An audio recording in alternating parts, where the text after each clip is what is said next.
Salam alaikum, Azzoul Filaoun, bonsoir. Abdelmajid Tebboune nomme le professeur en relations internationales Abdelaziz Jarrad à la tête du gouvernement à la place de Sabri Boukadoum, qui assurait l'intérim depuis le 19 décembre. Directeur de l'École nationale d'administration, l'ENA, le désormais nouveau Premier ministre, a exercé plusieurs hautes fonctions. Il était secrétaire général de la présidence de la République au temps de l'ancien chef de l'État, Ali Kafi, un poste qu'il avait également assumé sous Yamin Zarouel. Il avait également assuré les mêmes fonctions au ministère des Affaires étrangères. Sur le plan de l'appartenance politique, Abdelaziz Jarrad est militant encarté du FLN, réputé comme étant un proche de l'ancien chef du gouvernement Ali Benflis. L'homme a été membre du comité central du bureau politique de l'ex-parti unique jusqu'à 2004. Il avait salué, rappelons-le, l'élection d'Ali Benflis à la tête du FLN à l'issue du congrès extraordinaire du parti en octobre 2003.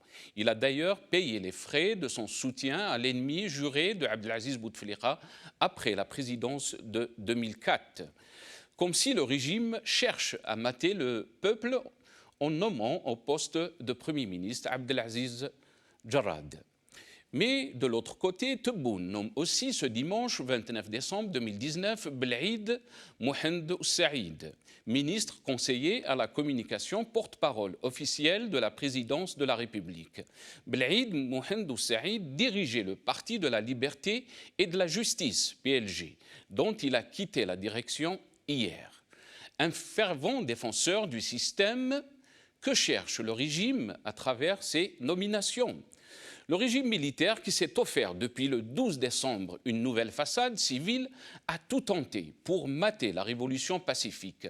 Sa position d'une conférence nationale inclusive annoncée par Bouteflika au printemps a été massivement rejetée. Sa tentative de stigmatiser la Kabylie et porter atteinte à la cohésion nationale en s'attaquant aux porteurs du drapeau amazigh a lamentablement échoué. Son passage en force en fin d'automne est un fiasco. Il passe alors, en ces débuts d'hiver, à la mobilisation des voyous, des quartiers, des caïds, des cités et des amateurs du hashish et psychotropes pour semer la zizanie dans les marches pacifiques qui ont et continuent d'émerveiller le monde. La nouvelle façade est en train de prendre forme dans une logique de continuité qui assurera au régime sa pérennité. La guerre psychologique qui est livrée par des médias du pouvoir vise à briser la détermination des manifestants. Elle est en fait un puissant signe de la pression que représentent ces manifestations sur le pouvoir, qui n'a pas gagné la bataille. Il n'a pas réussi jusqu'à présent à imposer le fait accompli, hormis comme discours et images dont la fabrication entraîne un surcroît de discrédit et d'aggravation de la crise de légitimité. Depuis la victoire de la ligne dure lors de la crise de l'été 1962, l'Algérie est tombée dans l'escarcelle du haut commandement militaire. De coup d'État en coup d'État, l'état-major ne cesse de se fortifier. Le dernier en date est celui du 2 avril 2019. Bien qu'aucun Algérien digne ne puisse pleurer le départ de Bouteflika, force est de constater que l'application de l'article 102 a été imposée. Car selon la loi, c'est le Conseil constitutionnel qui doit constater l'incapacité du chef de l'État à assumer ses fonctions et non pas le chef de l'état-major de l'armée. Cela dit, depuis le 22 février, toutes les manœuvres du régime ne trouvent aucune grâce aux yeux des manifestants. Pour ces derniers, la solution à la crise se résume au départ des responsables de la crise et la fondation de la nouvelle République, conformément aux desiderata des meilleurs fils de l'Algérie qui ont sacrifié leur vie pour que le pays recouvre sa souveraineté. Et qui dit une vraie république dit forcément le retour aux principes qui fondent les nations libres, la primauté de la volonté populaire sans triche ni imposition. Notre révolution du sourire a ébloui les sceptiques de tous bords en Algérie et ailleurs. Elle est en passe de marquer l'histoire universelle par ses méthodes de résistance pacifique, son sens aigu de l'intelligence collective, sa patience, sa prudence et son abnégation sans relâche pour une refondation nationale sur des bases consolidées, celles de l'État de droit, de la citoyenneté pleine et entière au service de la construction nationale et du développement. La révolution pacifique n'est pas le choix d'une catégorie sociale déterminée, d'une partie politique ou d'un courant idéologique. C'est un engagement national pour sauver l'Algérie d'un régime qui tente de renouveler sa façade et ses instruments pour durer plus longtemps. Que les réalistes se rappellent les conséquences des concessions faites en 1995, en 1997, en 1999, qu'ils prennent sérieusement garde. Si cette opportunité historique est perdue, elle laissera le champ à un régime qui a parié sur le discours de la haine et de la division, un discours qui a créé de profonds déchirements dans le tissu social. Un régime qui est prêt à aller très loin pour se perpétuer. Sauver l'Algérie prime surtout, et c'est là la quintessence du réalisme. Et seule la poursuite de la révolution pacifique est en mesure de le faire.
C'est le titre de notre émission ce soir.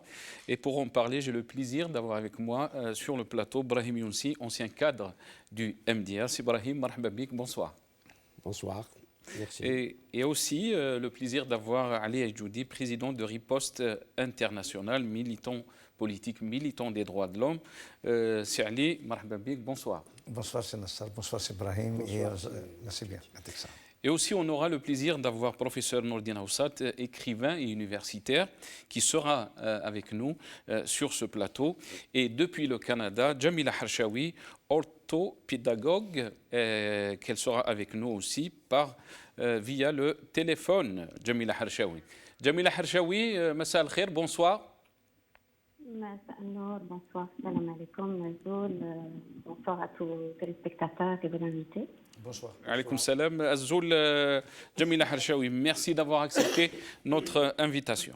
C'est Brahim. Alors, je commencerai par vous. Je sais que vous êtes fatigué, mais merci d'avoir accepté l'invitation. C'est Brahim. Merci à vous de m'avoir invité et de m'avoir invité en même temps que mon ami Djoudi. C'est Brahim, si on revient un peu sur la nomination donc, de Abdelaziz Jarrad au poste de Premier ministre, qu'est-ce que donc, ce régime cherche? On sait très bien que c'est une personne qui était un peu si on peut dire, contre Bouteflika, qui était proche de Ali Ben Fliss. Est-ce qu'on veut donner un sens comme quoi il y aura des changements qu'est-ce que vous pensez donc de cette nomination? D'abord, c'est du recyclage. C'est un reconditionnement des choses. On est en train de nous vendre de l'ancien, du périmé, une marchandise avariée. Et vous venez de le dire, parce que le nouveau Premier ministre est connu dans le sérail. Il a occupé des postes importants dans le système et le régime. On veut le rhabiller, on veut faire du neuf avec du vieux. Cet homme, d'abord, fait des fautes sémantiques et des fautes éthiques, en promettant au peuple algérien de rétablir la confiance. On ne sait pas avec quoi, mais rétablir la confiance, cela veut dire qu'elle a existé, qu'elle a un peu disparu depuis quelques mois et qu'elle aurait existé. Mais la confiance n'a jamais été établie entre le pouvoir et le peuple pour la rétablir. Alors que lui-même ne fait pas partie de la solution, il fait partie du problème. Le vent a tourné, les gens tournent. Le vent tourne, comme disait Edgar Faure, les jourouettes tournent. Les jourouettes tournent parce que le vent a tourné. Et on voit courir au pouvoir, au premier coup de sifflet, des hommes qui hier chantaient la révolution. Et je ne vais pas donner des noms, vous les connaissez parce qu'ils viennent d'être nommés.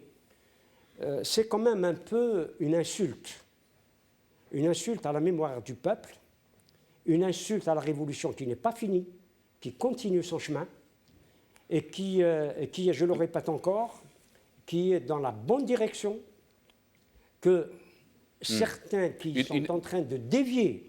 Donc une insulte par rapport à la nomination d'Abdelaziz Jarrad, c'est ce que vous dites. Pas seulement lui. Et aussi, vous parlez aussi de Belhaïd Mohamed Oussaïd, qui a été nommé ministre conseiller à la communication et porte-parole officiel de la présidence de la République. Parce que le système acceptait des postes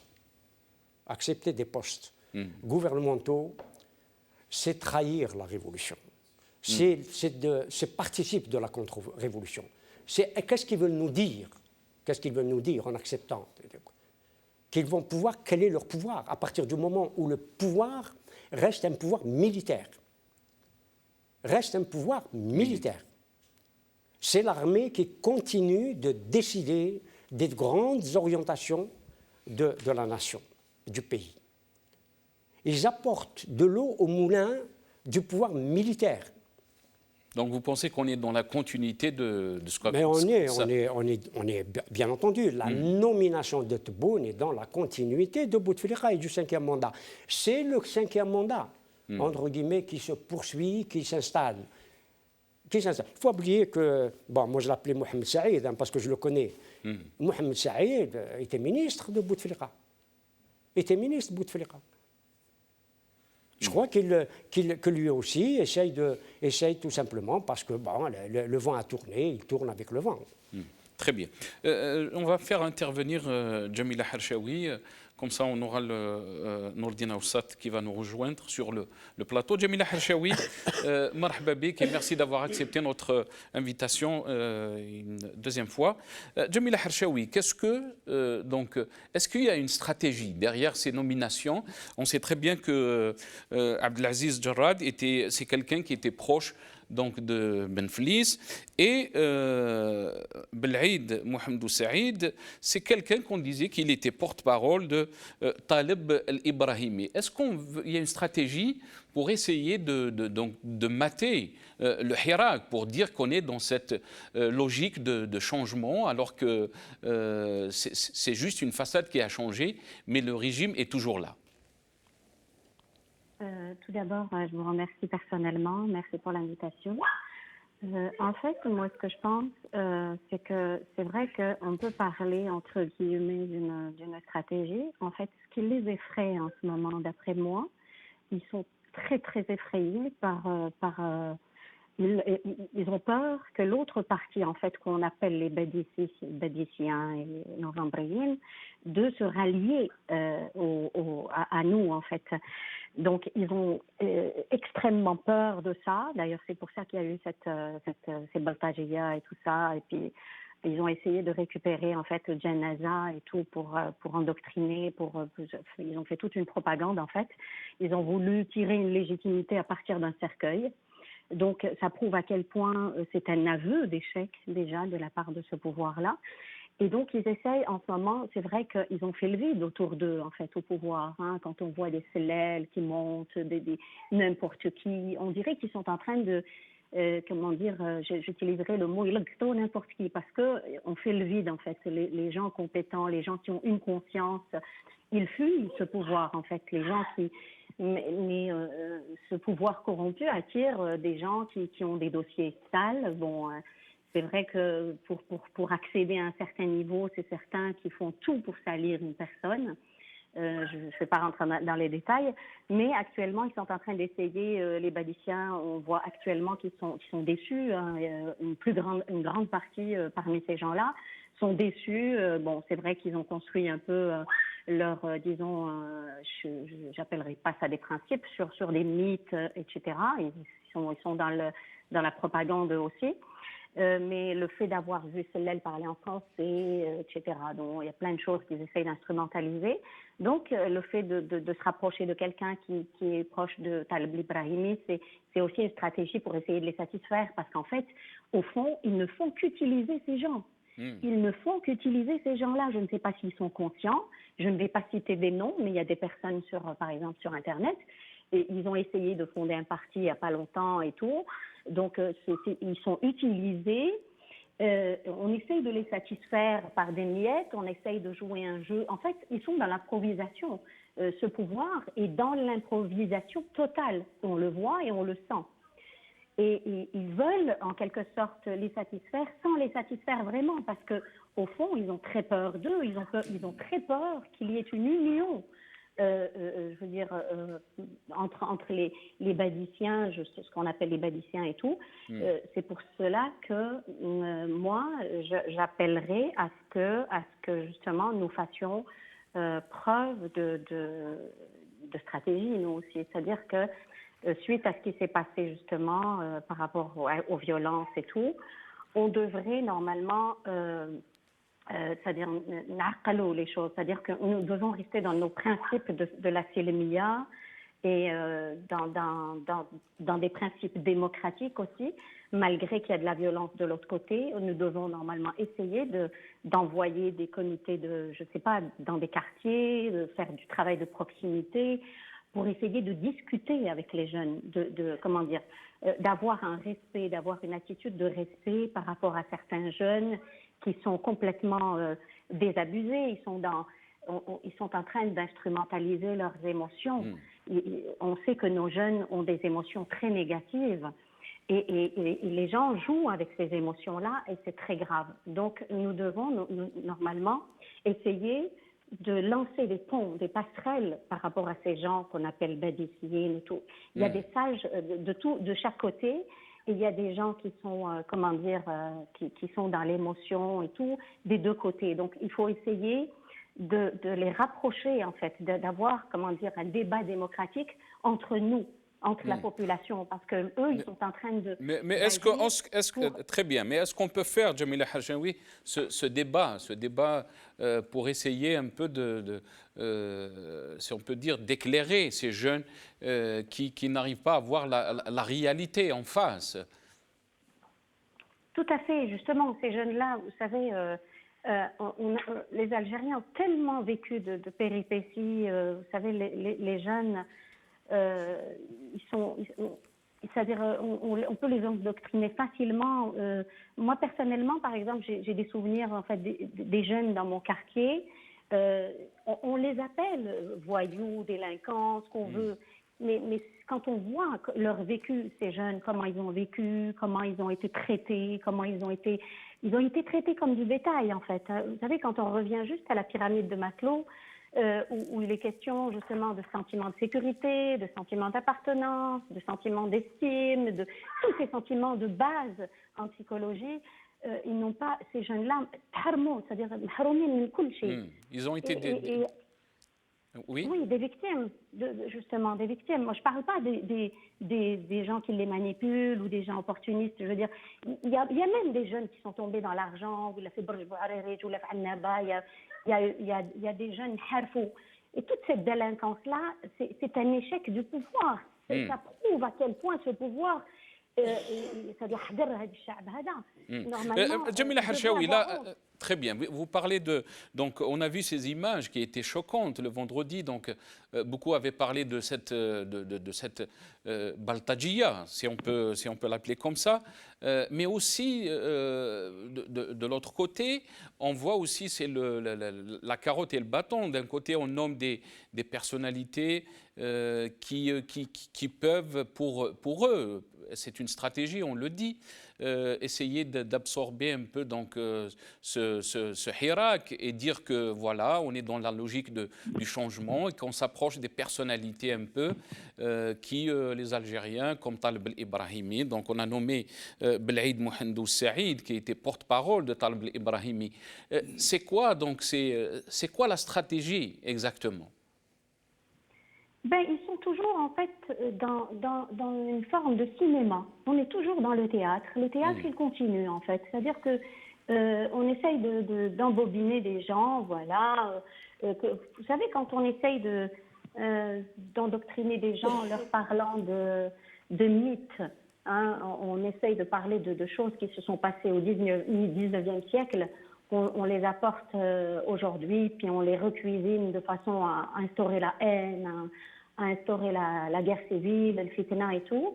D'ailleurs, ces gens-là qui sont en train de basculer dans la violence, c'est quelque chose qui est dangereux pour tout le monde.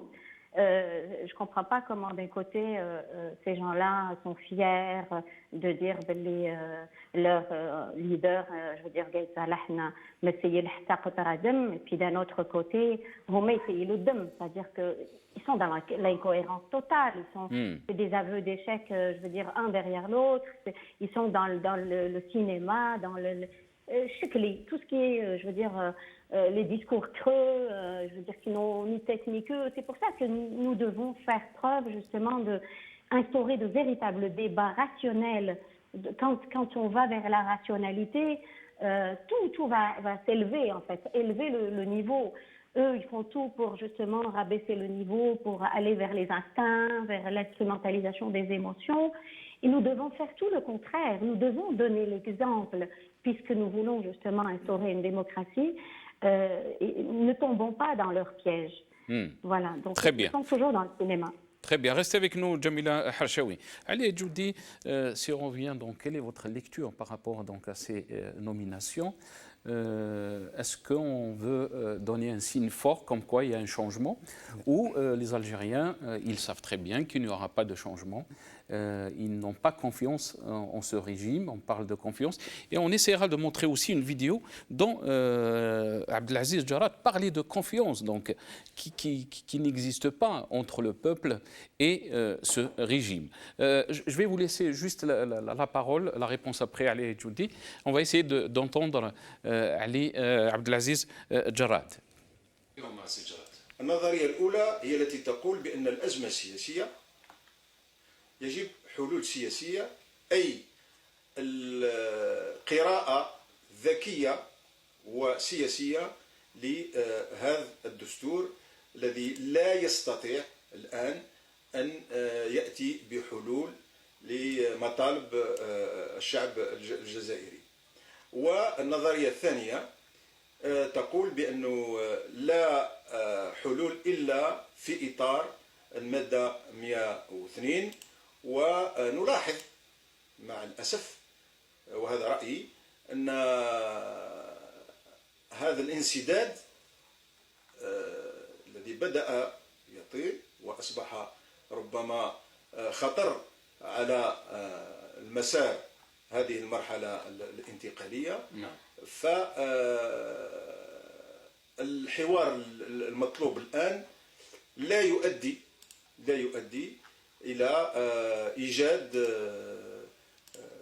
منطق سياسي يخرجنا من هذه الأزمة السياسية. لكن في آخر المطاف أقولها وأؤكدها، يجب أن تكون هناك شرعية لنظام جديد انطلاقا من انتخابات حرة ونزيهة. دليل على ذلك أن هناك رئيس مجلس دستوري ذهب، فلماذا لم نغير الحكومة؟ كيف يمكن أن تبدأ حوار مع أحزاب مع شخصيات وطنية وأنت لديك حكومة ستنظم حسب رأي النظام الحالي انتخابات في 4 جويلية؟ ما هي الضمانات الموجودة لأن تكون هذه الانتخابات شفافة ونزيهة إلى غير ذلك؟ 4 جويلية تاريخ مناسب بكم سيد جراد؟ هل هو تاريخ يمكن حقيقة أن يتم تنظيم انتخابات؟ هذا انتحار. C'est extraordinaire. Donc ça, c'est des déclarations qui ont été faites, je pense, fin avril 2019, donc cette année. Allez, Judy, quand on entend des déclarations comme ça, il parle de transparence d'élections, qu'on ne peut pas avoir des élections dans un contexte pareil. Il parle aussi d'une période de transition. Comment il a accepté le poste de Premier ministre dans les mêmes conditions qu'il a décrites? Oui, tout d'abord, c'est pour se donner une nouvelle virginité, parce que c'est un homme déjà usé du système. Tout d'abord, avant de commencer, je tiens à rendre hommage à 2 géants de notre histoire, parce qu'on est le mois de décembre, donc nous avons perdu Sidi Hussein, ça fait 4 ans, et Ben Ramadan, qui a été assassiné depuis 60 ans, et la rue leur a rendu hommage. Ils sont encore plus vivants que les vivants, alors que certains qui ont exercé de la politique, qui ont mené l'Algérie vers le chaos, ils sont déjà dans la poubelle de l'histoire, ceux qui sont partis le mois de décembre. Juste pour dire que Tebboune n'a pas été plus loin que le bout de son nez. C'est leur limite. Ils ne savent pas aller en dehors des cousins, cousines, voisins, voisines. Et il a été chercher quelqu'un qui a le même parcours que lui. C'est comme 2 puces, comme une puce dans l'oreille d'un chien. Et ils ont vécu dans les structures de l'État, dans la hiérarchie de l'État. C'est des bureaucrates, c'est des technocrates qui n'ont aucune vision. Alors, moi, d'abord, c'est du racolage. Je pèse mes mots. C'est du racolage. En ramenant Mohamed Saïd, qui est usé, qui fait partie de Aïsaba, qui est un petit kabyle de service, parce que souvent on oublie, on s'attaque à Ould Ali El-Hadi et à Ammar Ben Younis, on oublie ces gens-là qui font partie du gouvernement avec Omar Ghoul et d'autres, qui font partie de l'Aïsaba. Ce n'est pas avec des visages pareils que nous allons calmer la rue. Ce n'est pas avec des visages pareils, des parcours pareils avec lesquels nous allons aller vers l'Algérie de demain. C'est tout à fait contraire à l'esprit de ce Hirak. J'ai tout d'abord été membre du comité central, dont ce Hirak revendique la dissolution de ces entreprises qui ont détérioré l'Algérie depuis 1962. Donc le FLN, le RND, le GTA, c'est des entreprises qui doivent rentrer dans le je dirais pas quelque chose je dis dans la poubelle de l'histoire, parce qu'ils ont trahi les idéaux pour lesquels ces structures ont été créées.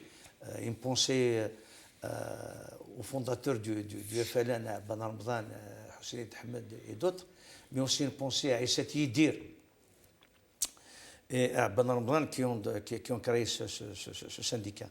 Donc, ce Jarrad qui a fait l'école du FLN, par la suite, il était dans toutes les sauces. Il était avec Ali Kafi, plutôt avec Ali Kafi, avec Zerouane, avec Bouteflika, Benflis. Donc, qu'est-ce qu'on peut attendre d'un personnel pareil? Donc, moi, je pense qu'il y a un manque de vision. Et le pouvoir a atteint ses limites. Il n'y a rien à attendre. Ils ne peuvent pas. Vous imaginez 45 millions avec tout cette dynamique du Hirak, avec tous ces visages, ces compétences émergentes dans cette révolution depuis 10 mois, on peut former un gouvernement qui va calmer ce Hirak, même hypocritement. C'est les gens du pouvoir. Un peu d'intelligence. Mais non, ils sont stériles. Ils n'ont pas confiance en ce peuple. Justement, il ne faut pas sortir en dehors du cadre de cette mafia politico-financière et surtout entre les mains du pouvoir. Parce que quelle est la marge de manœuvre de ce Tebboune, l'aile politique de l'armée? Je pèse mes mots. Tebboune, c'est l'aile politique de l'armée qui n'a jamais été élue, qui a été installée Bessif par Gaïd Saleh. Maintenant, il doit gérer une situation avec les militaires. On lui a dicté sa feuille de route, sauf que la hiérarchie de l'État se trouve où? Et cette révolution, elle est où? C'est ça le plus important. Donc le pouvoir a perdu raison, encore une fois. Avec tout ce qui s'est passé, donc il nous ramène deux vieilles têtes consommées par les événements, par l'histoire, et qui font partie de cette Aïssaba, de ce pouvoir, pour nous les proposer pour aller vers l'Algérie de demain. Donc ça, d'abord, c'est une provocation, c'est une insulte à l'intelligence des Algériens et c'est une insulte au Hirak qui saura répondre vendredi prochain. Très bien. Nourdine Aoussat, marhaba bik, merci d'avoir accepté notre invitation. Écrivain et universitaire.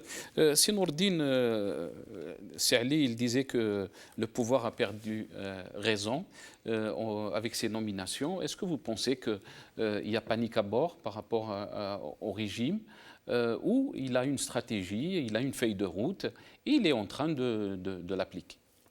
Je ne pense pas que ce pouvoir, ce système a une feuille de route, une vision ou une stratégie à faire. Il est complètement désarçonné. Il ne s'est pas remis du séisme du 22 février. Le 22 février, c'était un séisme d'une magnitude, c'était un tsunami, hein, d'accord, qui les a tellement secoués qu'il a créé une décantation. Et on a vu toutes les constituantes de ce pouvoir se mettre à nu, d'une part. Et on l'a déjà dit, certains pourraient penser qu'on exagérait un peu quand on leur a dit que ce système, ça y est, c'est une faillite. Que nous ne vivons pas une crise de transition d'un pouvoir à un autre, d'une personne à un autre, d'un parti à un autre, mais c'est un système qui a failli, qui n'a plus rien à présenter. Mais c'est Nourdine, il y a aussi l'autre côté, les critiques de cette façon de voir les choses, qui disent qu'il y a un président qui est élu, qu'il faut lui laisser le temps d'agir et de faire, et qu'il faut se rassembler autour de lui. Et on est dans cette phase de transition. Je l'entends bien, cette critique ou cette proposition ou cette interrogation, je l'entends bien. Mais sauf que cette façon de voir les choses, cette vision ne peut émaner que des gens qui vivent pas un État, qui ne vivent pas une nation, ils vivent un système. L'Algérie a besoin d'une transition, l'Algérie a besoin d'une mutation. Ça fait, là, on est 60 ans presque depuis l'indépendance, l'Algérie a besoin d'un autre élan, d'un autre souffle. Et ils ont devant eux, ils viennent de le dire, ils ont une chance inouïe qu'aucun autre pays, je dis bien aucun autre pays, ne l'a eu jusqu'à présent. On voit ces 20 dernières années, aucun pays n'a eu cette chance de se saisir d'un élan, d'un enthousiasme, d'une demande, d'une vague de fond, d'une jeunesse, d'un pays, toute génération, pour aller vers quelque chose de nouveau. Mais comme c'est un système qui est complètement sclérosé, totalement sourd, et c'est aussi, disons les choses comme elles sont, c'est une oligarchie. C'est une oligarchie, il l'a dit, cousin, cousine, copain, copine, etc. C'est une oligarchie. Ce système-là, il n'est pas un système, c'est pas une dictature, non. C'est un système autoritaire, c'est un système totalitaire, parce qu'ils veulent la totalité des postes, la totalité des points et des centres de décision. Donc c'est une oligarchie qui est finissante. On leur dit, voilà la porte de sortie, laissez le pays à une autre génération. Je vais donner un exemple, Nassar. Regarde, en général, on regarde autour de nous dans les pays. En général, les grands responsables, les postes principaux, ils tournent autour de la moyenne d'âge du pays, ou un peu plus. La Finlande, la première ministre, 35 ans, alors que la moyenne d'âge, elle est plus de 40 ans. Canada. La France, le Canada, la France, par exemple. Le président, quand il a été élu, il avait 1 an ou 2 ans de moins que l'âge moyen de la nation. 41 ans et demi, lui, il avait 39 ans. Nous, en Algérie, l'âge moyen... Ce n'est pas pour faire un problème d'âge stricto sensu, mais c'est une manière, c'est une façon de voir les choses. L'âge moyen en Algérie, c'est 27 ans et demi. Et vous avez un président désigné 74 ans, ce monsieur Mohamed Saïd, 72 ans, le Premier ministre 65 ans, mais on va où? Et le pire, alors là, c'est le comble. Mais je vais te l'expliquer scientifiquement, parce qu'il faut comprendre les choses. Mais Tebboune avait parlé justement, c'est là où je voulais dire. Des ministres qu'il va nommer, que leur âge vont aller de 26 ans à 27 ans. C'est toute une façon de... C'est le pire. Le pire, c'est qu'il est là. Vous avez le pire plus le comble. Et le pire encore, c'est que personne ne l'a forcé à parler de 26-27 ans. Pourquoi parler de 26-27 ans alors qu'il n'avait même pas... Et dans son discours d'investiture, à 4 reprises, Al-Jazair al-Jadida, Al-Jazair al-Jadida, Al-Jazair al-Jadida. C'est pas possible là. Al-Jazair al-Jadida, tu ne ramènes que des gens qadam. Mais je vais l'expliquer après, Inch'Allah, on va faire un tour. Très bien. Et je vais l'expliquer scientifiquement pourquoi ils font cela. S'il vous plaît, juste dire que... Il a parlé de fityan ou fatayat. Est-ce qu'il y a fatayat plus que Houda Faraoun? Masha'Allah, il est très jeune, elle est belle, elle est meilleure. Mais il est plus pourri que Saïdani. Ça n'a jamais été un problème d'âge. Oui. C'est un problème de système, d'une vision, d'une feuille de route, d'un pouvoir usé. Vous continuez. Tout à fait, oui, tout à fait. Très bien. Je pense qu'on a une autre vidéo. Après, je vais vous laisser la parole, Sibrahim. C'est toujours donc Abdelaziz Jarrad et ses déclarations, ses fameuses déclarations. On va essayer d'écouter. Donc cette vidéo, elle est en français, on me dit. Nous sommes face à une crise politique et il fallait trouver des solutions politique. Ça ne veut pas dire qu'on va rejeter complètement cette constitution qui, je dois le rappeler, a été élaborée d'une manière, j'allais dire, furtive, sans tenir compte de la réalité de la société algérienne, puisque la constitution est un texte fondamental qui est l'expression des rapports de force au niveau d'une société à un moment donné de l'histoire de cette société. Ce texte a été de multiples reprises traficoté, excusez le terme, retouché, et donc on est parti vers un article 102 d'abord et en premier lieu pour faire quitter le président de la République, l'ex-président de la République. Aujourd'hui, on en a fait un verrou pour bloquer l'évolution logique de la société algérienne et les revendications du peuple algérien. Ceux qui ont ajouté, rappelez-vous, au départ, dans la déclaration du chef d'état-major, vice-ministre de la Défense nationale, dans sa première déclaration, c'est de citer uniquement l'article 102. Ensuite, dans une deuxième réaction, il a ajouté l'article 7 et 8. Donc, l'article 7 et 8 sont deux articles fondamentaux des principes généraux qui surpassent l'article 102. Qu'est-ce qu'on attend pour les appliquer? Qu'est-ce qu'on attend pour les appliquer? Pour les appliquer, Alors, la question est posée à vous, Ibrahim. Qu'est-ce qu'on attend pour les appliquer? Bien sûr, peut-être qu'il aura l'occasion de répondre. Mais qu'est-ce que vous pensez de ce qu'il a dit? On l'attendait peut-être, lui. Il a dit beaucoup de bêtises. Il a dit beaucoup de bêtises, trop de bêtises. D'abord, il a parlé de suicide, que le régime était en train de se suicider.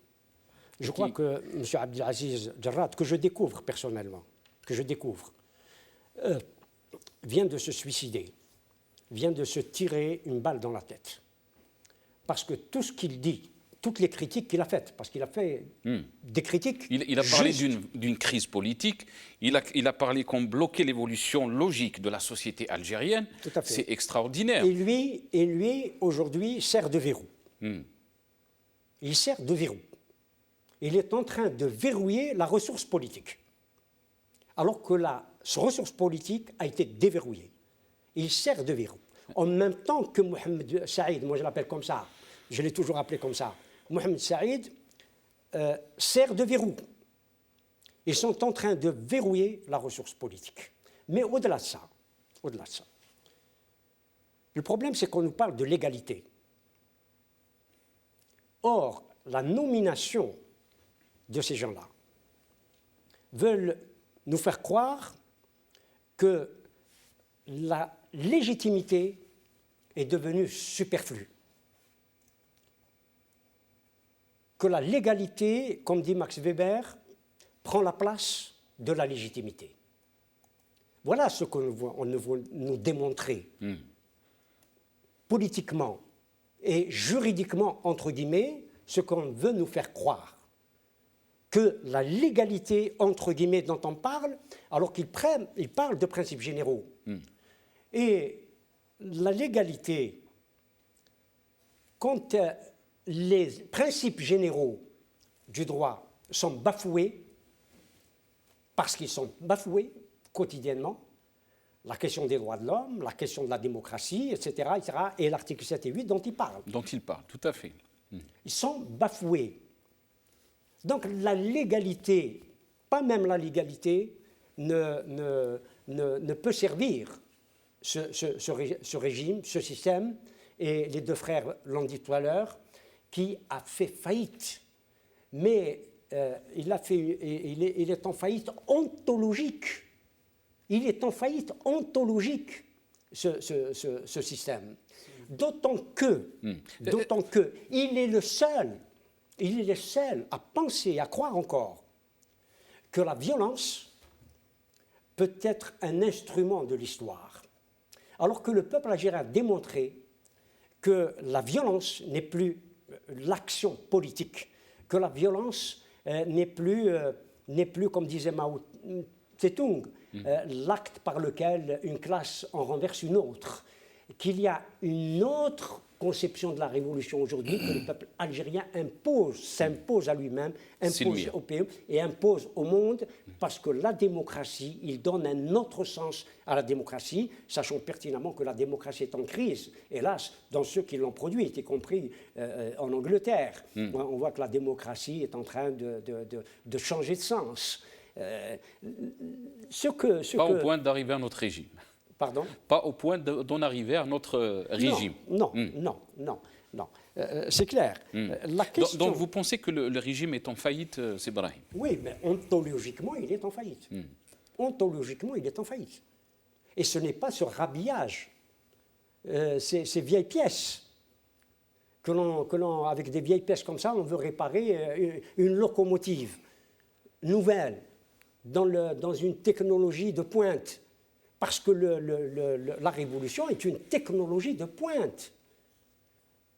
Rien ne l'arrêtera. Mais hélas, on voit aujourd'hui, on le voit à travers notamment Mohamed Saïd qui s'était placé, même ce nouveau Premier ministre, qui s'était placé ipso facto du côté de la révolution.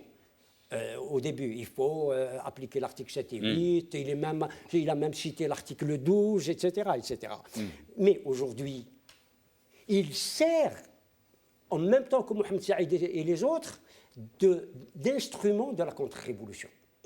Mais hélas, je crois qu'il y a des gens dans la révolution qui essayent à mon avis, de répondre. Je crois qu'ils vont échouer, de répondre aux appels qui leur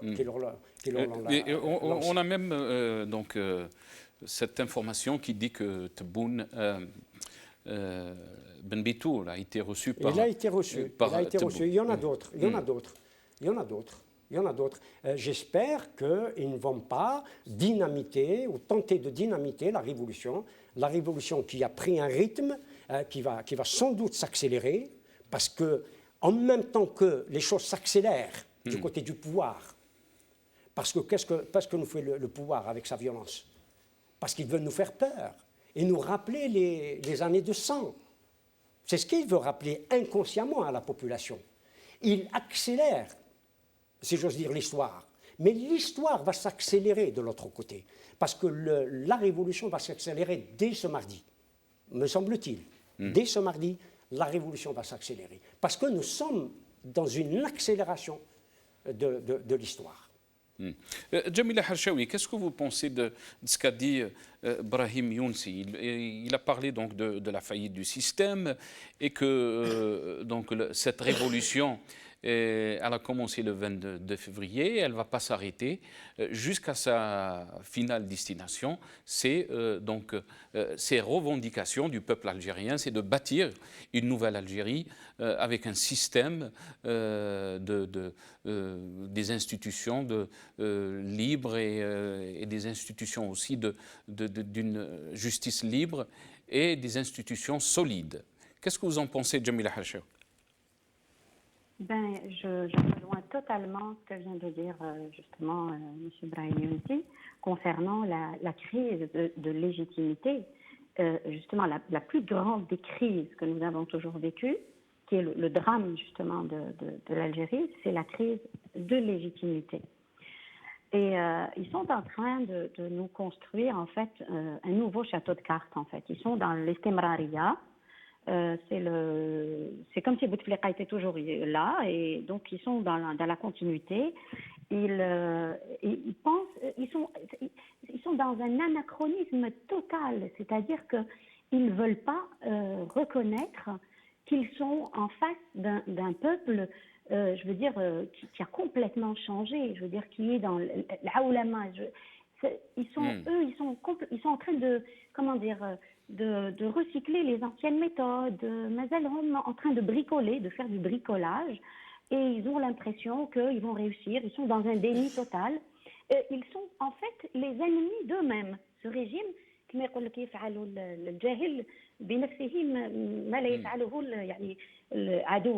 ils sont les ennemis d'eux-mêmes, tout simplement. Et ils ne fonctionnent pas comme un État. Ils ont des appareils, ce sont des appareils, donc l'appareil médiatique, l'appareil, c'est toujours la même pieuvre. Ils essayent d'utiliser les anciennes méthodes, mais les gens conscients, en fait, sont en train de les fuir et ils vont encore les fuir. Voilà, donc ils ne peuvent que se recycler qu'avec la violence, qu'avec la haine, qu'avec la propagande, quand on voit par exemple les gens qui ont fait, comme par exemple au Canada, au Québec, il y a eu la Révolution tranquille, il y a eu ce qu'on appelle l'équipe du tonnerre. L'équipe du tonnerre est une équipe qui avait un programme audacieux en termes avant-gardiste, très étoffé, en termes de prise justement de contrôle économique, avec le slogan « Maître chez nous ». Je veux dire, il y a eu bien sûr quelques turbulences, comme dans toutes les révolutions, mais ils ont quand même, je veux dire, c'est resté dans l'histoire. Ça a marqué les esprits. Jusqu'à présent, on l'enseigne dans les écoles. Donc il y a eu l'expression d'une véritable volonté de changement. Mais là, on voit qu'ils sont complètement, je sais pas, c'est des non-voyants en fait. Je comprends pas. On dirait qu'ils vivent seuls en autarcie, dans un monde qui est fermé. Ils croient qu'avec les médias, avec les anciennes méthodes, ils vont réussir. Voilà, donc on installe donc des personnes qui ont fait partie donc, de l'ancien système, qui ont 72 ans, 75 ans. Bon, s'il y avait, disons, une volonté de changement et qu'il y avait une volonté d'accompagnement des jeunes et tout, à la limite, on comprendrait. Mais là, ils sont en train de se parler à eux-mêmes. Je veux dire, ils sont complètement hors circuit. Et Voilà. pourquoi ils ignorent donc cette volonté du peuple algérien à faire changer ce système? 10 mois après, on parle des marches historiques. Je ne sais pas si peut-être dans l'armée, il y a des gens qui ont peur, peut-être qu'on muhasaba, peut-être que je ne sais pas, hein, tout est possible parce que vu quand on parle par exemple du dossier de Chinguereha, quand on voit, je veux dire, tous les crimes qu'il y a eu lors de la décennie, c'est possible que parce qu'ils ont peur peut-être du TPI, je ne sais pas, malgré que le peuple est en train de leur dire on est pacifique et on s'inscrit dans le pacifisme, on ne veut pas je veux dire, de violence, on ne veut pas nous, l'essentiel, c'est qu'on sauve l'Algérie. C'est une question d'Algérie, c'est pas une question d'individu, c'est pas une question de... On tourne la page. Ce qui s'est passé il y a 20 ans, c'est vrai qu'il doit y avoir une commission de vérité pour que ça ne se reproduise pas, pour que ça reste pour les générations à venir. C'est tout à fait normal. Mais sans qu'il y ait vraiment je veux dire, de vengeance. On n'est pas dans la vengeance. Pour l'instant, et justement, j'espère que les gens consciencieux qui aiment vraiment leur pays s'inscrivent dans cette dimension-là. Et voilà. Parce que, vous savez, le haq, كما يقول الحق ما يموتش الحق عمره ما يموت. Le haq, regardez par exemple 60 ans après les Algériens, comment ils se réconcilient avec leur histoire et comment que les portraits de Abdel Ramdan sont brandis, comment que... Donc, c'est-à-dire la liberté et la démocratie, qu'ils le veuillent ou qu'ils ne le veuillent pas, le monde est en train de changer. Donc, ils sont en train de tourner en rond, c'est tout. Ils sont en train de nous faire perdre. Mais aussi, Jamila Harshawi, il y a aussi la réaction donc, des Algériens par rapport donc, à cette révolution. Il y avait, le vendredi, il y avait beaucoup d'Algériens qui sont sortis, malgré les appels donc, à la veille, surtout après le décès de Gaïd Saleh, qui disait que pourquoi on va continuer à sortir sur les réseaux sociaux, les appels. Que maintenant le Gaïd Saleh est mort et que Tebboune a été élu, si on peut dire ça. Pourquoi continuer cette révolution? Mais les Algériens sont sortis vendredi en force pour dire qu'on ne va pas s'arrêter. Mais vous savez, la violence qu'ils ont exprimée, c'est l'expression d'une grande panique au sein du pouvoir. C'est la panique totale. Il ne faut pas se leurrer.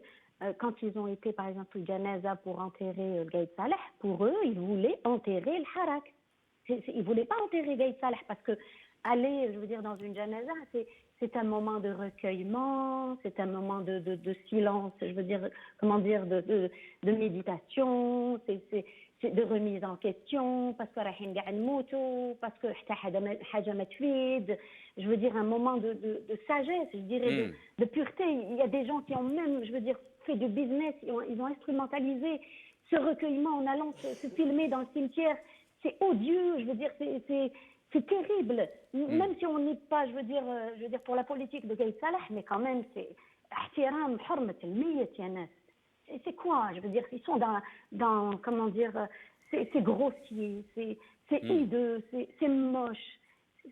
Où est la morale? Où est l'éthique dans tout ça? Je veux dire, c'est honteux, je veux dire, de bâtir un changement sur comment dire, en allant ramener, justement, chercher la légitimité à partir de Naash, d'un cercueil, et voulait enterrer le Hirak, enterrer les vivants.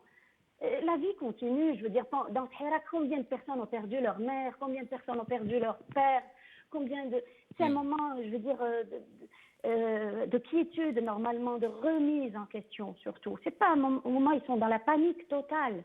Donc, ne tombons pas dans leur piège.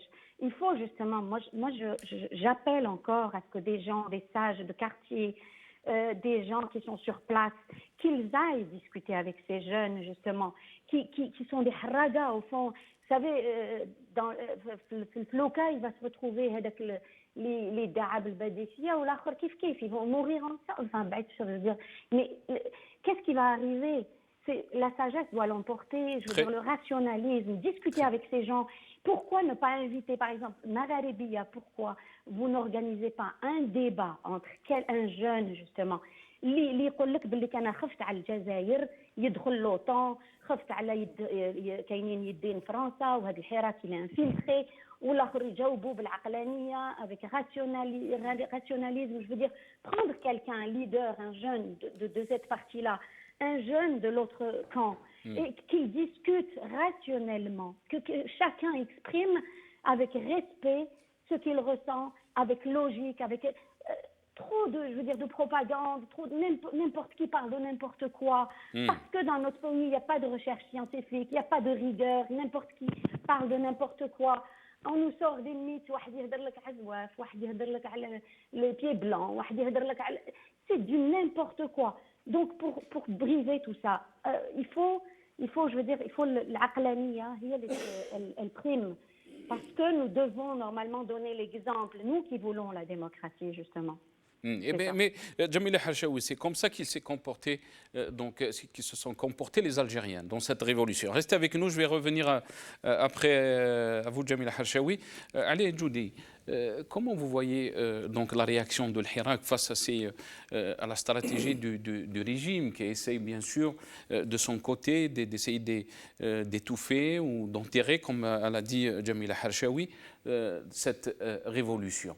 Comment vous voyez donc les Algériens réagir donc à toutes ces tentations du régime pour faire stopper cette révolution? D'abord, il faut reconnaître que le pouvoir refuse de renouveler le personnel politique. Il est stérile, il ne peut plus produire, je n'ai pas la peine de répéter.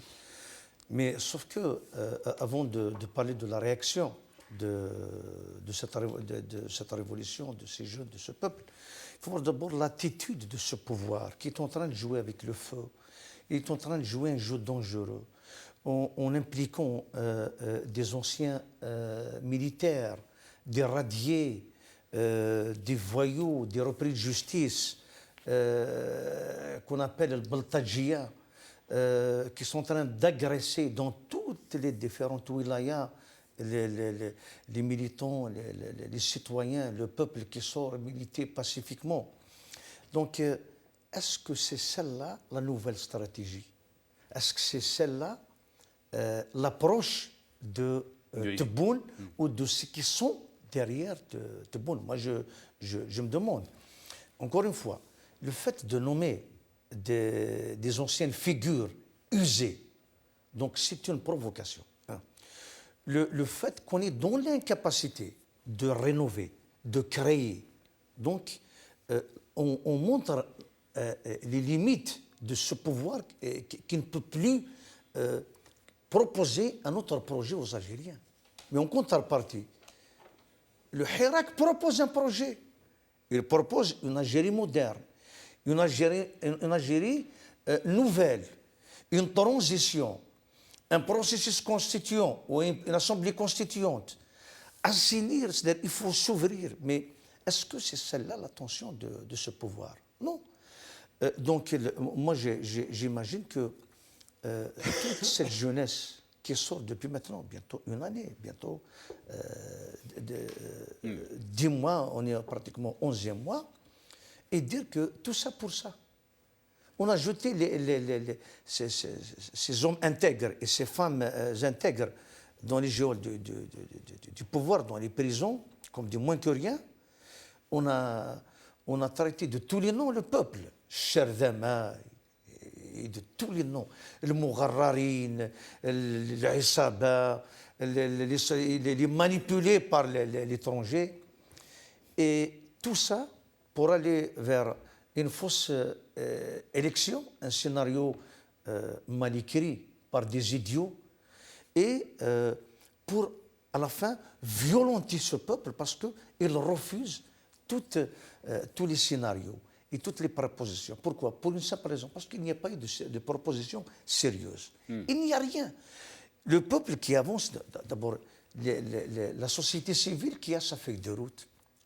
La société civile, on a présenté, à riposte des membres des assises de la société civile, nous avons présenté, et ce n'est pas une partie, c'est une grande partie des associations, des ONG, des syndicats qui pèsent lourd sur l'échiquier national. Nous avons présenté une feuille de route. Les partis politiques, au moins pour ceux qui sont dans le pacte de l'alternance démocratique, il y a 7 partis et la Ligue des droits de l'homme, ils ont une feuille de route, ils ont avancé les propositions. En contrepartie, c'est quoi la réaction du pouvoir? C'est le refus même de les autoriser à se réunir. C'est de jeter en prison des figures emblématiques de ce mouvement, tels que l'Akhdar Bourgaï, qui fait partie du PAD. De jeter en prison Wahab Farsawi, qui est président de RAJ, l'une des associations les plus actives et qui lutte pacifiquement et qui a présenté des propositions avec l'ensemble de ces associations. Donc le peuple, chaque jour, il fait des propositions. Rien que Madaniya Machi Askaria, c'est un projet.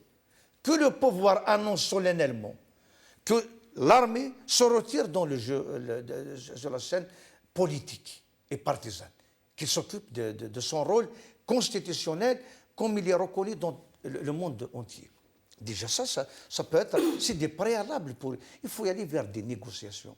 Mais vous pensez qu'avec un Jarrad, avec un Mohamed Saïd, moi j'imagine très mal que des gens vont négocier avec Mohamed Saïd, avec ce Jarrad qui est membre du FLN.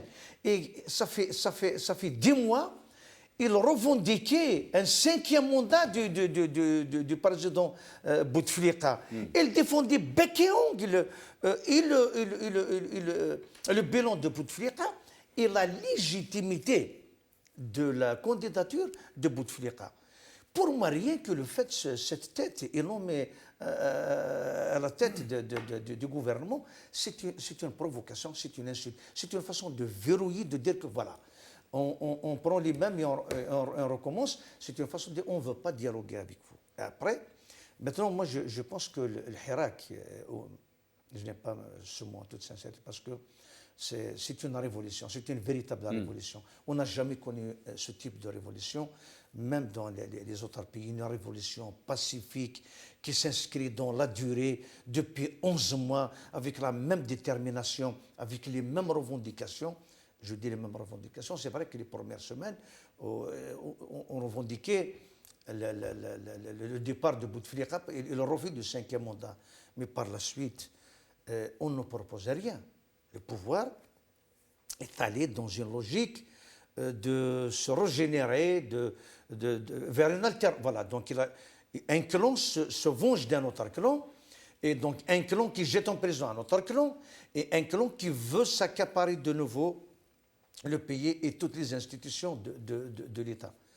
Maintenant, Tebboune, l'aile politique de l'armée, il a un grand couloir devant lui. Le méchant, parce que moi je ne crois jamais que Gaïd Saleh est un méchant, par contre le pouvoir est gentil. Foutaise. On nous a toujours, tous les Algériens connaissent que le pouvoir algérien est un pouvoir collégial.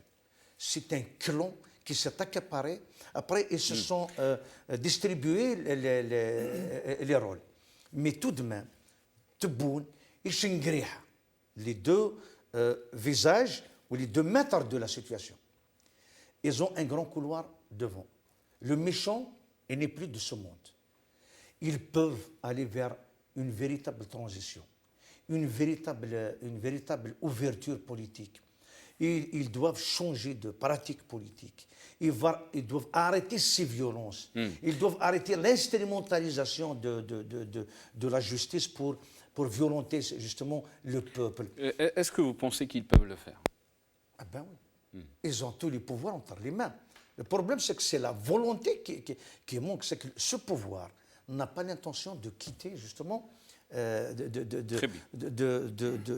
remettre le pouvoir au peuple. Donc il veut tout verrouiller, il veut tout verrouiller.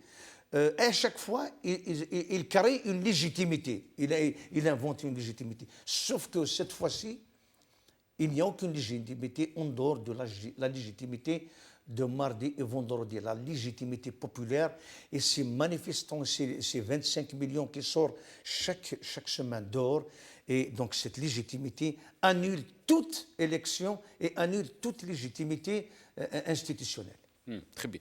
Nourdine Aoussat, l'analyse de Ali Aïdjou dit que beaucoup d'Algériens, peut-être qui qui seront d'accord avec cette analyse, mais aussi le régime, il est dans sa logique, dans sa logique donc de se refaire une façade, et dans sa logique de continuité. Le grand défi reste la réaction des Algériens, de cette révolution. Est-ce qu'ils vont continuer donc à sortir comme ils l'ont fait ces derniers mois et à mettre la pression pour qu'il y ait un vrai changement? Et ils le savent très bien, les Algériens le savent, qu'il ne peut pas y avoir de changement s'il n'y a pas donc cette continuité de pression sur le régime. Absolument. Tu sais, c'est la salle pour comprendre quand on est dans une situation de crise, surtout quand la crise, elle est gigantesque, elle est énorme, elle est profonde, elle est large. Qu'est-ce qu'il faut faire? Tous les sociologues, les spécialistes des sociétés, de la politique, qu'est-ce qu'ils disent? Ils disent qu'il faut mettre les choses en perspective. C'est la salle.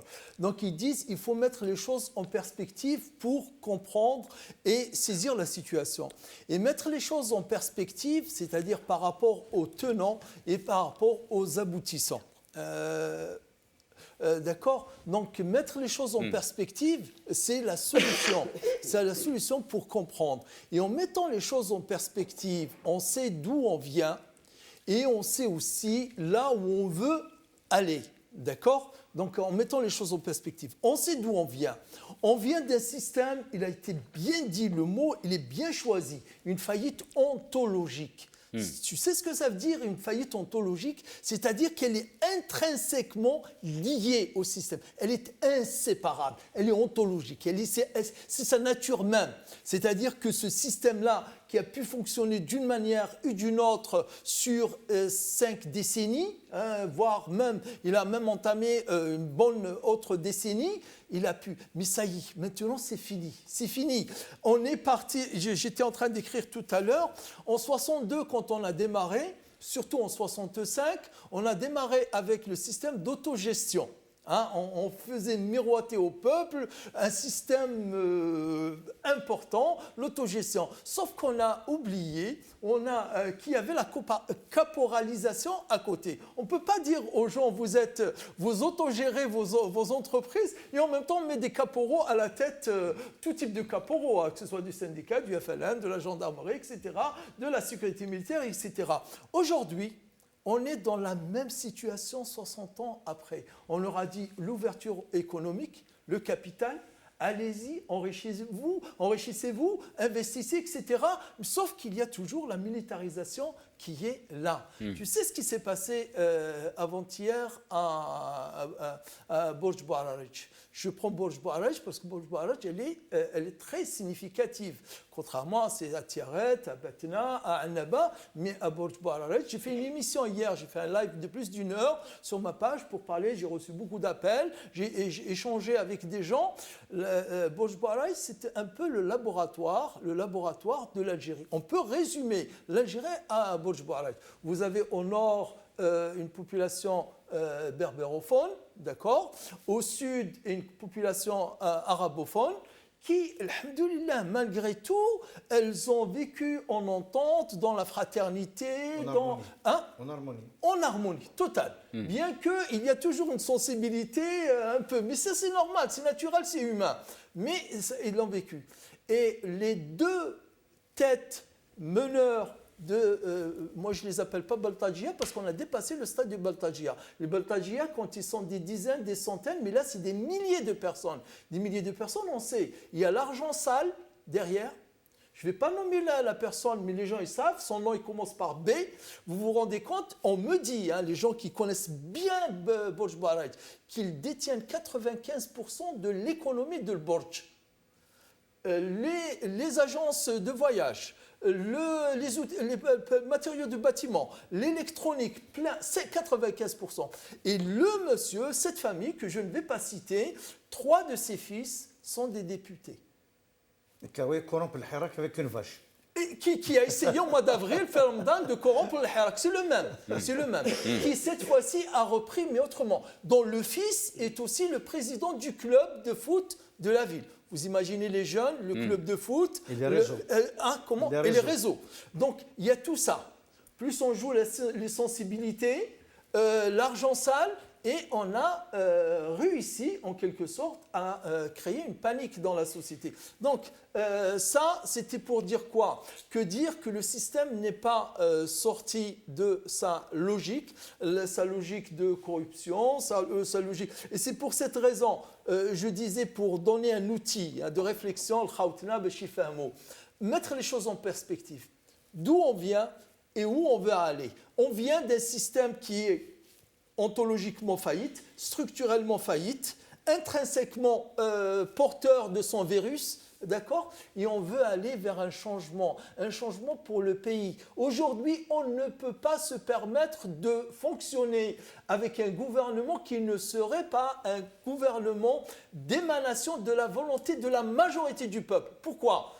Parce qu'il y a les enjeux économiques, il y a les défis économiques qui nous attendent. Et ces défis économiques, on ne peut en aucun cas les affronter ou en faire face s'il n'y a pas vraiment un enthousiasme, il n'y a pas un élan, il n'y a pas une adhésion. Il n'y a que le hirak. Aujourd'hui, je le dis, أيها الشعب باش تفهموا الأمور جيدا. رانا في مرحلة خطيرة جدا جدا. ولا يمكن أن ينقذ البلد الجزائر إلا روح الحراك، إلا هذا الشوق، هذه الإرادة التي تنبع من الحراك. Il n'y a pas هذا الناس. Ça veut dire vous lancez un appel pour que le hirak ne s'arrête pas. Que le hirak ne s'arrête pas. Et je le dis, الناس البرج الشباب يا شباب الجباسيين، الحراك هو اللي يحرركم، الحراك هو اللي ينقذكم، ما يضحك عليكم حتى واحد، ما يكذب عليكم حتى واحد. الحراك تاعكم أيها الشعب كلكم البسطاء والمتوسطين، الحراك هو اللي ينقذ البلاد وروح الحراك. هذه الأخوة، هذه السلمية. J'étais avec un taxi. Je lui ai promis de parler. Il me dit d'où tu es. Je lui dis, il m'a dit du Maghreb. Je lui ai dit du Maghreb. Il m'a dit du Maroc. Je lui ai dit non, le Jazair. Il m'a dit le Jazair al-Munawwara. Il m'a dit le Jazair al-Munawwara. Le taxi. Je dis pourquoi tu dis le Jazair al-Munawwara? C'est la première que j'entends. Il m'a dit parce que c'est pas pareil. Il se trouve que son frère de ce taxi, il joue dans l'équipe nationale du rugby d'Algérie. Hein, il s'appelle Diakati Fakirou. L'élan, le Jazair, aujourd'hui, on a investi, je dirais, plus de 200 milliards n'aurait pas suffi pour créer cet enthousiasme, cet élan, cette fierté, cette image de l'Algérie. On ne va pas la laisser tomber. On ne va pas la laisser tomber pour retourner à novembre 2018. C'est là ce qui se passe aujourd'hui.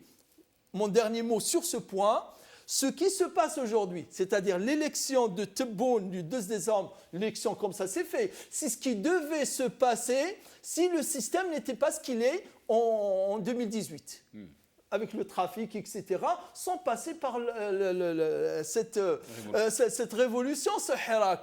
Mais il se trouve qu'il y a eu le hirak qui nous a fait découvrir autre chose. Ce ne sera pas une parenthèse et on retourne à la case départ. Non, ce n'est pas possible. C'est le hirak qui va sauver l'Algérie. C'est plus le pétrole, c'est plus le gaz. Parce que le gaz et le pétrole ne valent rien sans cet enthousiasme, sans cet élan du hirak. Très Il faut bien. en être conscient. Ibrahim, qu'est-ce que vous en pensez? Nourdine, il dit que c'est le hirak qui va sauver l'Algérie. Mais le régime, il dit qu'on est dans une situation critique. Nourdine a parlé de l'économie, des défis sécuritaires aussi. Il a utilisé le dossier de la Libye. Alors, qui c'est qui va sauver l'Algérie? C'est son peuple. Mais je crois que le verbe « aller » que vous venez d'employer, il va. Non, c'est pas il va sauver, il l'a sauvé. Il l'a sauvé. Il a sauvé l'Algérie. C'est pas il va, il a déjà. La révolution a déjà sauvé l'Algérie. Sinon. Le processus, il a commencé, si on peut dire. Non, mais il a sauvé l'Algérie, je vais vous dire pourquoi. Parce que le peuple n'est pas passé à l'étape de la violence. Parce que nos problèmes, nos conflictualités, nous les réglions par la violence, hélas. Mais aujourd'hui, le peuple algérien, pas seulement dans sa majorité, quasiment dans son unanimité, bien sûr qu'il y a de la marge, il y a les gens qui sont en marge de cette révolution, mais ils sont infiniment minoritaire, quoi que puisse dire le pouvoir. On rejoint ce que certains philosophes appellent l'espace des raisons. Nous avons rejoint cet espace des raisons. Et il ne quitte pas cet espace des raisons. D'autre part, je crois que chaque individu, chaque personne de la population, chaque groupe politique ou d'intérêt, etc., arrive avec sa propre conscience. Quelle que soit la conscience qui est la sienne, il arrive avec sa propre conscience dans cette révolution. Donc les conflictualités, la démocratie qui existe, et elle existe dans la population, parce que des conflits surgissent, forcément, et vous l'avez dit tout à l'heure, mais on les règle de la façon la plus pacifique entre nous. Nous ne sommes pas d'accord entre nous, ici, tous les trois, nous ne sommes pas d'accord, ni sur les perspectives dont vient de parler Seaoussat. Mais la politique du régime, c'était de s'en servir de ces divisions pour... Oui, mais le problème, c'est que le peuple règle ses problèmes tout seul, règle ses problèmes de façon pacifique. Au contraire, absolument. Et non seulement il règle ses problèmes pacifiquement, c'est ça la démocratie. Utiliser la démocratie, c'est utiliser des moyens pacifiques. Non seulement cela, mais il réagit à l'agression qui vient de l'extérieur. Quand on agresse Oran, c'est la Kabylie qui accourt. Quand on agresse la Kabylie, c'est Annaba, c'est Oran, c'est l'Alger, c'est tout le monde qui accourt. C'est-à-dire qu'il y a un système immunitaire qui s'est fait autour de cette révolution. Et c'est ce système immunitaire, ce cordon de sécurité, c'est le peuple qui est en train de le faire, de le construire et de le renforcer. Quant aux individus, aux personnes dont nous parlions tout à l'heure, qui ont été appelées au gouvernement, on a focalisé sur leur âge, ce qui est une vérité. Et alors que le président nommé, désigné, avait dit effectivement qu'on allait être surpris, très surpris, qu'il allait puiser dans un stock de jeunes. Je crois qu'il n'a plus de stock. Il n'a plus de stock en ressources humaines. Il n'a plus de stock. C'est la raison pour laquelle il ramène ceux qui veulent bien servir encore ce système cliniquement mort. Donc la révolution, dès ce mardi, et la ferveur de Seaoussat pour rappeler cette révolution à ne pas fléchir, à ne pas s'arrêter, à ne pas faiblir, etc. Moi, je suis convaincu qu'elle va renforcer encore sa vitesse, sa marche, sa dynamique, etc. Et on l'a vu vendredi dernier, c'était beaucoup plus fort que les vendredis précédents. Je n'ai aucun doute à cela. Très bien. Jamila Harshawi, dernier mot s'il vous plaît, il ne me reste pas beaucoup de temps comme ça. On fera le tour des invités ici au plateau. Comment vous voyez les choses évoluer, Jamila Harshawi? Ici sur le plateau, Ali Djoudi, Nordine Aoussat, Brahim Younsi parlent donc de cette révolution qui ne va pas fléchir et on voit le peuple déterminé à ne pas s'arrêter, à ne pas faire marche arrière. Comment vous voyez les choses donc évoluer face à un régime, lui aussi, qui se dit il est à l'aise, il est en train de se refaire une façade et tout est bien pour lui. Qu'est-ce que vous en pensez, Jamila Harshawi? Moi, je pense carrément que ce pouvoir, il est dans le faire semblant. Il est carrément dans un jeu symbolique du faire semblant. Il veut à tout prix en fait transférer en fait son échec vers le Hirak pour le faire exploser à tout prix. Et le Hirak l'a complètement déboussolé. Il est déboussolé par ce peuple parce que à chaque fois c'est la mise à nu. C'est la mise à nu. Au début ils ont commencé on va enlever les drapeaux berbères, puis ça y est, le Hirak va s'arrêter. Il est infiltré, blabla. Puis après, le Hirak s'est pas arrêté, sans parler de Doubab, bien sûr. Ensuite, ils ont commencé à emprisonner, donc voilà, les détenus. Donc après, ils se sont pas contentés de ceux qui portaient le drapeau. C'est des leaders comme Boumela, comme Karim Tabou, etc. Ils pensaient que ça allait s'arrêter aussi. Ça s'est pas arrêté. Donc c'est la mise à nu, toujours. Alors après, c'était Speaker Corner à Alger, Manbar al-Ahrar, à partir duquel les gens parlaient. Il y avait une échelle, il y avait monsieur, comment il s'appelle, Filali et tout ça. Ça s'est pas arrêté. Puis après, ils se sont dit, voilà, le dernier clou du cercueil, c'est le jour de l'enterrement de Gaïd Salah. Puis après, c'était la rage totale. Voilà, c'est un aveu d'échec total. Ils sont vraiment furieux. Et donc voilà, c'est les anciennes méthodes. Moi, je me souviens en 2001, les Beltagia qui ont attaqué les Kabyles qui étaient venus à Alger. D'un coup, on voit la caméra qui était braquée sur les policiers. Les jeunes, ils étaient bizarres. Ils avaient, on dirait, c'était clair qu'ils étaient drogués. Donc après, un policier m'avait dit que c'était des prisonniers de droit commun qu'ils avaient arrêtés, plutôt qu'ils avaient libérés. Et donc, ils sont toujours dans les anciennes méthodes. Et puis, les prisonniers, les jeunes, en fait. Je veux dire, la délinquance, elle vient d'où? Elle vient de l'échec, justement. C'est pas un État que nous avons, c'est un magma politique qui n'a aucune forme, en fait. Et il faut pas oublier, surtout, que c'est à partir des stades que la révolution est née. C'est à partir des stades qu'elle est sortie. Et ces jeunes, justement, ils sont l'espoir. La jeunesse algérienne, c'est l'espoir justement de l'Algérie, et le Hirak ne va pas s'arrêter. Donc, qu'ils fassent ce qu'ils veulent, ça ne va pas s'arrêter. Ils sont en train d'attaquer des comptes, ils sont en train de les signaler, ils sont en train de faire n'importe quoi. Mais tout simplement. Et le Hirak continue et la révolution ne s'arrêtera pas.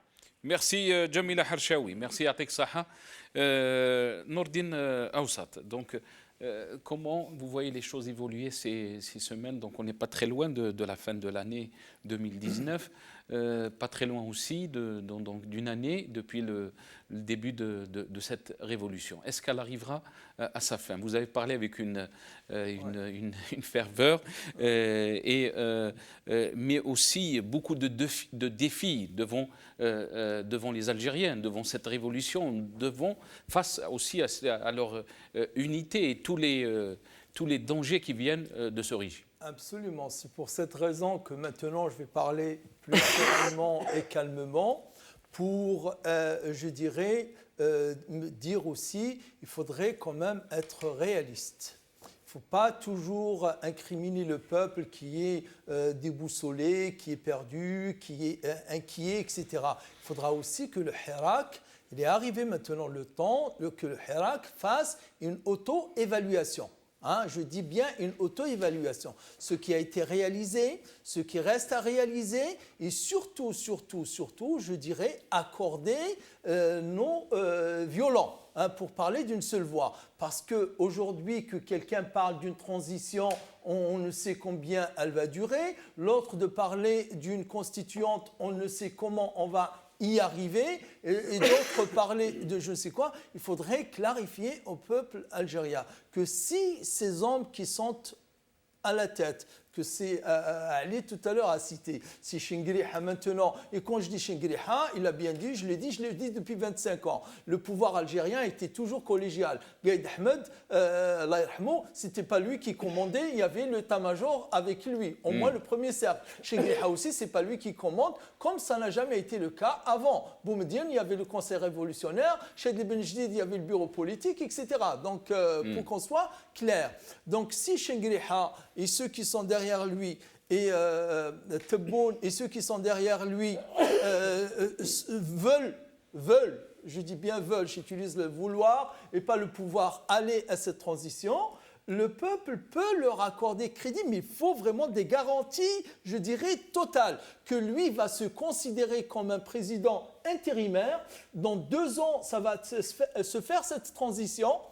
Elle se fait cette transition avec des déclarations de principe, que l'armée se retire du politique, d'une façon irréversible et qu'on va vers un changement, un processus constituant dans la stabilité, dans le calme, changer cette constitution qui est une constitution d'un roi et même plus qu'une constitution d'un régime présidentiel, revenir à une constitution plus populaire, qui est plus démocratique et reprendre les choses. C'est possible. Ça peut donner l'espoir et ça peut être une issue. Sinon, le peuple, il n'a pas d'autre choix, il n'a pas d'autre plan que de maintenir sa pression jusqu'à ce que, juste un point. Très rapidement. Très rapidement. Parce qu'on se posait les questions, la sœur Harshawi tout à l'heure a se posé aussi la question, qu'est-ce qui empêche ce pouvoir-là de passer la main? Est-ce que c'est la crainte? Est-ce que c'est la peur qui est de représailles? Non, je ne pense pas, moi. Parce que tout ça, c'est négociable. Tout ça, c'est négociable. C'est une doctrine politique. C'est une doctrine politique qu'ils ont depuis 1962. Ils ne veulent pas lâcher le pouvoir, ils ne veulent pas passer la main. Il faudra leur faire comprendre et mettre la pression jusqu'à ce qu'elles comprennent et leur doctrine change. Allez, Judy. Moi, je dirais une chose. Je me rappelle d'une pièce théâtrale de Fleg. Donc, il a rencontré une fille dans une soirée. Donc, il dansait. Donc, il lui a dit tu es doux. Il lui a dit merci. Elle dit non, mais tu es doux. Il lui a dit pourquoi tu veux gâcher la soirée? Tellement à un moment donné, on avait honte d'être algérien. Ouais. Ben, c'est pour paraphraser ce que tu as dit, c'est Nordine. Donc cette révolution a réhabilité justement la dignité de l'Algérie et du peuple algérien. Nous sommes fiers d'être algériens parce qu'on nous a traités de tous les noms, les violons, tout ce que vous voulez. Eh bien, encore une fois, faites attention. Il ne faut pas qu'on ne vole notre révolution. Et puis, il n'y a jamais eu dans l'histoire une demi-révolution. Juste une chose. Tout d'abord, on doit, un conseil à nos frères et sœurs, il ne faut pas répondre à la violence avec la violence. C'est ce que le pouvoir cherche. Tôt ou tard, d'aller dans notre projet en tant que riposte, de déposer plainte contre ces haineux, ces Hattal et ces Naïma Salhi qui nous cessent d'indexer, d'insulter une région, là, et particulièrement la Kabylie, les Tarakites de Zouave et de tous les noms, et inciter le reste de l'Algérie à se révolter contre, au contraire, de violenter les Kabyles qui sont dans des régions arabophones, chose qui n'a jamais existé. Justement, la passivité de la justice, complice de ce pouvoir, est à dénoncer. Parce que des gens pareils, leur place n'est pas au Parlement, ni dans la rue, mais en prison. Je dirais aussi une chose, un message aux policiers. C'est le peuple qui s'est solidarisé avec les policiers, parce que la police qui a été aveuglée par ce pouvoir, qui a fait croire à cette police qu'elle défend des institutions, alors que dans la réalité, elle ne défend que 7 gentes militaires.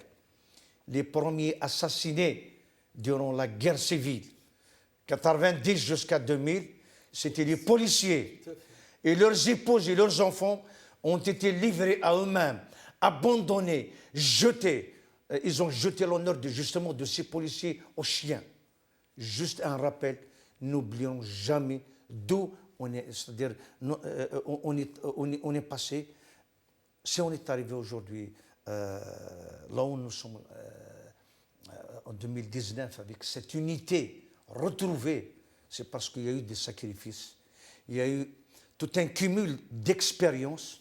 Donc, on doit sauver notre révolution, on doit sauvegarder nos acquis et on doit aussi saluer les détenus politiques parce qu'ils doivent toujours être dans toutes nos revendications et dans tous nos discours. C'est Brahim.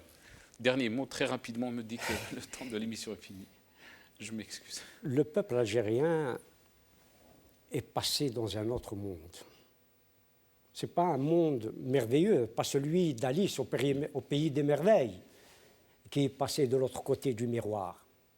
Mais le peuple algérien est passé dans un autre monde, dans un monde nouveau, dans un monde qu'il est en train de faire, de construire, pas après pas, tous les pas qu'il fait.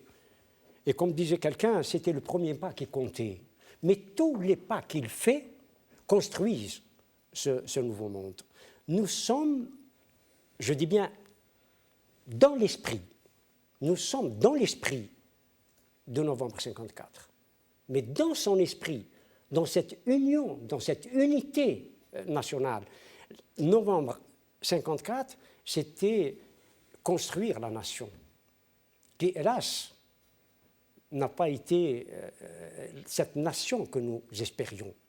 Aujourd'hui, nous sommes dans cette nation que l'ensemble des Algériens voulaient dès l'indépendance arrivée. Nous sommes aujourd'hui dans la construction de cette nation qui est nouvelle et qui a d'autres rêves que ceux que nous avions, nous, à l'époque. Très bien.